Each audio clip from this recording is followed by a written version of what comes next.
Idiopathic scoliosis ఏదైతే ఉంటుందో పిల్లలతో వచ్చేది అడాలసెంట్ ఇడియోపతిక్ స్కోలియోసిస్, ఇది చిన్నప్పుడు ట్రీట్మెంట్ ఇవ్వకపోతే అది పెద్ద వయస్సు వచ్చిన తర్వాత 20 ఏండ్లు 30 ఏండ్లు 40 ఏండ్లు వచ్చిన తర్వాత ఆ స్కోలియోసిస్ ముదిరిపోతుంది.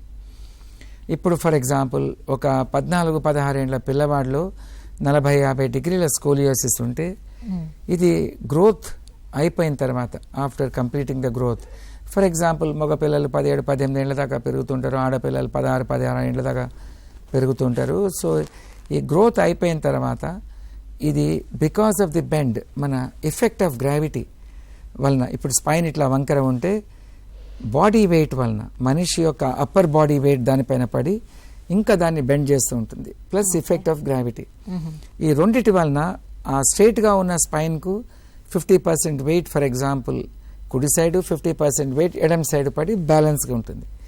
ఎప్పుడైతే వంకర అవుతుందో పూర్తి వెయిట్ ఒకటే సైడ్ పడి ఆ స్పైన్ ఇంకా ఇంకా ఇంకా బెండ్ అవుతుంది. దీన్ని నెగ్లెక్టెడ్ ఆర్ అడల్ట్ స్కోలియోసిస్ అంటాం. అంటే చిన్నప్పుడు ట్రీట్మెంట్ ఇవ్వక ఆ స్పైన్ వంకరై అది పెద్దగా ఉన్నప్పుడు వయస్సు 30 ఏండ్లు 40 ఏండ్లు 50 ఏండ్లు 60 ఏండ్ల వయసులో డయాగ్నోస్ అయితే దాన్ని అడల్ట్ స్కోలియోసిస్ అంటాం.